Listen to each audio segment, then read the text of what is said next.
That night, Japan did not surrender. But something far more important happened. The war stopped making sense. Sirens screamed into the darkness. Fire fell from the sky. Cities burned without warning. Yet this was not just destruction. It was realization. For years, Japan had believed endurance was victory. That sacrifice could outlast any enemy. That honor could stop steel and fire. But on this night, the air itself turned against them. No counterattack came. No strategy followed. No victory waited at dawn. Only silence. Commanders listened to reports they could not deny. Pilots returned with nothing left to defend. Radios spoke of loss, not hope. The enemy had not simply struck harder. It had struck beyond resistance. In the darkness, a truth settled in. Slow. Heavy. Unavoidable. The war was no longer about fighting. It was about time running out. And for the first time, Japan understood something it had never allowed itself to believe. This was a war that could no longer be won. War does not always end with surrender papers. Sometimes, it ends quietly. Not on a battlefield. Not with a final charge. But in the mind of a nation that realizes it has reached the limit of what it can endure. For Japan, that realization did not arrive with an official announcement. It arrived in fragments. In burning cities. In broken supply lines. In skies that no longer belonged to them. For years, the war had been framed as a test of spirit. A belief that suffering could be transformed into strength. That resistance itself was victory. But modern war does not reward belief. It rewards control. Of the air. Of the sea. Of time itself. By this point in the conflict, Japan was still fighting. Still striking. Still refusing to yield. Yet the space to maneuver was gone. The margin for error had vanished. Every decision now led to the same outcome. This story is not about the moment Japan surrendered. It is about the moment before. The moment when leaders understood that no strategy remained. No miracle waited ahead. Only delay. And delay, in a war already lost, is not resistance. It is acceptance taking shape in silence.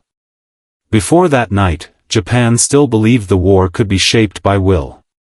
Not won easily. Not quickly. But endured. The nation had been conditioned to accept suffering as duty. Loss was not failure. It was proof of commitment. From the beginning, Japan's war had been framed as absolute. There was no middle ground. No acceptable defeat. To retreat was shame. To surrender was unthinkable. Military leaders spoke of decisive spirit. Of moral strength outweighing material weakness. Of fighting until the enemy collapsed from exhaustion. Even as cities were damaged, the belief remained. Even as fleets were destroyed, the narrative held. Japan had endured earthquakes, famine, and isolation before. This, too, could be survived. Civilians were taught that hardship was honorable.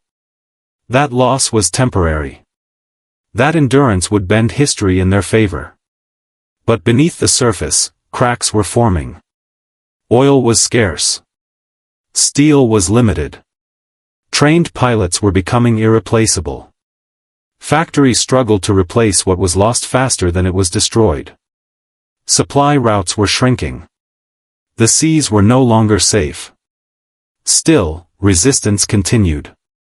Because stopping meant admitting something had changed. The leadership understood the numbers. They saw the reports. They read the projections. Yet acknowledgement lagged behind reality. Because reality demanded an impossible conclusion. That the war Japan had prepared for no longer existed. This was no longer a conflict of maneuver or surprise. It was a contest of production. Of reach. Of sustained pressure. And in that kind of war, belief alone had no weight. Japan was fighting with courage. But courage could not rebuild airfields overnight. It could not replace fuel that never arrived. It could not stop bombers that came without warning. Still, the nation held to its identity. Because identity was all that remained intact. Before that night, Japan had not accepted defeat. But it had begun to sense confinement. The choices were narrowing. The margins thinning. The future becoming predictable. What remained was not hope. It was momentum. And momentum, once lost, does not return. That night would not create this truth. It would simply remove the last excuse to deny it. The night did not begin as history remembers it.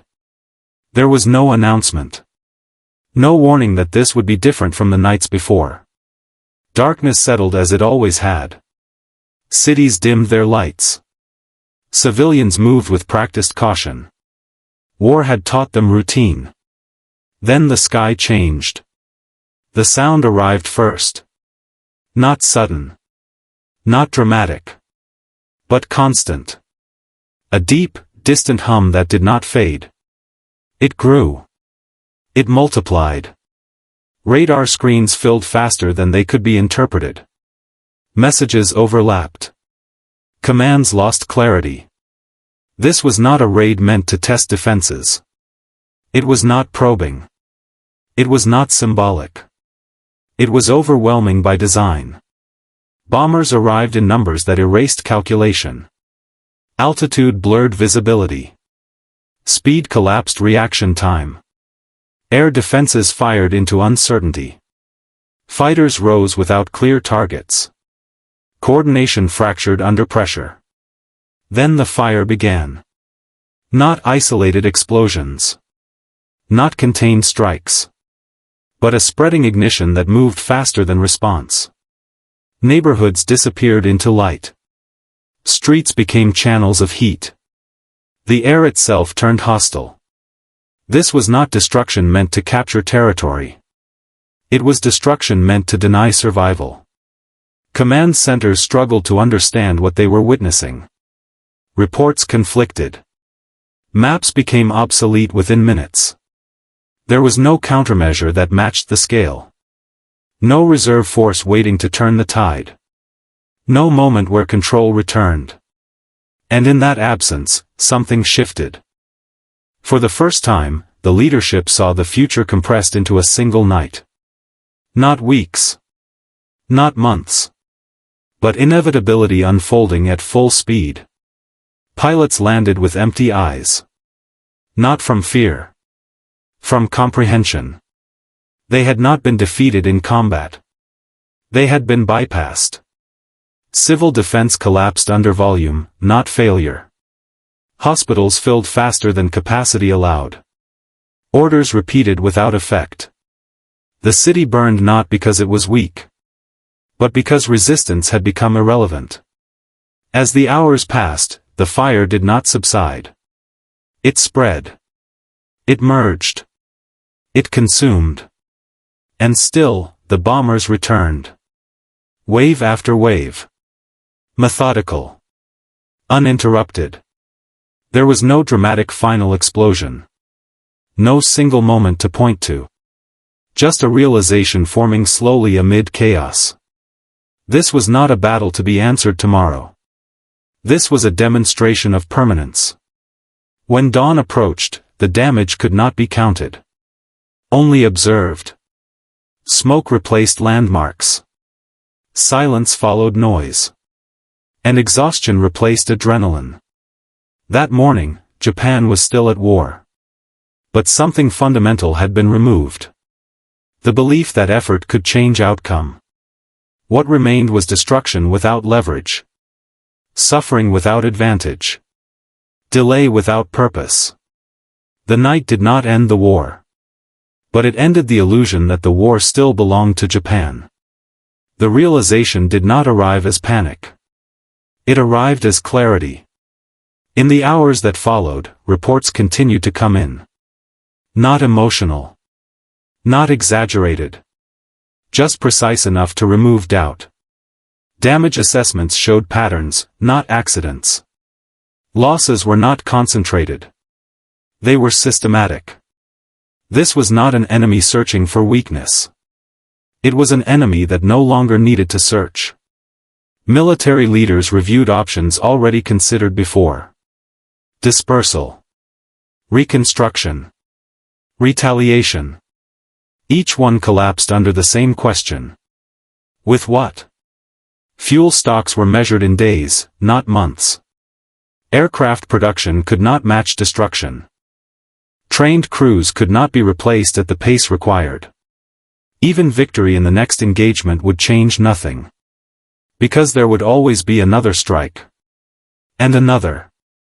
The war had shifted from contest to condition. Japan could still fight. It could still inflict damage. But it could no longer alter direction. Control of the air had removed choice. Control of the sea had removed supply. Control of time had removed hope. This was not defeat in the traditional sense. Armies still stood. Orders were still given. Weapons were still fired. But the outcome had detached itself from effort. Leaders understood that continuing the war now meant only one thing. Managing loss. Not preventing it. Not reversing it. Only distributing it across time. The realization was not spoken aloud at first. Because to speak it was to make it irreversible. Instead, it existed in pauses. In meetings that ended early. In plans that were no longer revised. The language changed. From ambition to mitigation. From strategy to endurance. Japan had not been forced into surrender yet. But it had been forced into truth. There would be no decisive battle that restored balance. No moment where sacrifice transformed into advantage. No scenario where the enemy exhausted itself first. The war had crossed a threshold. From something that could be shaped. Into something that could only be survived. And once that line is crossed, history does not ask how bravely a nation fought. It asks only how long it took to accept what could no longer be changed. After the night passed, the country did not collapse. It went quiet. Fires were extinguished where possible. Rubble was cleared just enough to move through. Life resumed in fragments. But something essential had been stripped away. Cities stood, but they no longer functioned as symbols of strength. They were reminders of exposure. Of vulnerability that could not be hidden. Civilians moved through streets that no longer felt temporary in their destruction. This was not damage to be repaired quickly. This was absence. Military units regrouped without urgency. Not because they lacked discipline. But because urgency no longer promised results. Orders continued to be issued. But fewer questions were asked. Fewer objections raised. The machinery of war kept turning. Yet it did so without momentum. Factories worked under constraint. Transport moved under threat. Planning assumed interruption rather than success. For the first time, waiting replaced anticipation. Waiting for the next raid. Waiting for the next report. Waiting for confirmation of what was already expected. The population was not told everything. But it sensed the shift. The confidence that hardship had meaning began to erode. Sacrifice no longer pointed toward victory. It pointed toward survival alone. Even propaganda softened its tone. Claims grew cautious. Promises narrowed. This was no longer a war of destiny. It was a war of postponement. Each day continued not because it advanced purpose, but because stopping required a decision no one was yet ready to announce. The aftermath was not dramatic. It was administrative. Measured. Quietly devastating. Loss became routine. Destruction became expected. And hope became conditional. What the night had done was not to destroy Japan's ability to fight. It had destroyed the reason. From this point forward, the war would continue in form. But not in belief. And wars fought without belief do not end in triumph. They end in recognition. The war did not end the moment Japan realized it was lost. History rarely works that cleanly. Battles would still be fought. Lives would still be spent. Cities would still suffer. But from that night onward, the direction was fixed. What followed was not a struggle for victory. It was a negotiation with inevitability. The decisions that came next were shaped by what had already been understood. That no act of courage could restore balance. That no final sacrifice could reverse control of the skies. The war had moved beyond the reach of human will. This is how wars truly end. Not when weapons fall silent. But when choice disappears. Japan did not lose because it lacked resolve. It lost because modern war rewards scale, speed, and endurance beyond emotion. The night stripped the conflict of illusion. It revealed a future that could no longer be avoided. From that moment on, every action became procedural. Every delay became temporary. Every hope became conditional. When surrender finally came, it was not a sudden collapse. It was the last step in a process that had already concluded. The war had ended earlier. In understanding. And that understanding arrived quietly. In fire. In silence. In the absence of alternatives. History would record dates and documents. But the true ending came before them. It came on the night Japan realized. The war could no longer be won.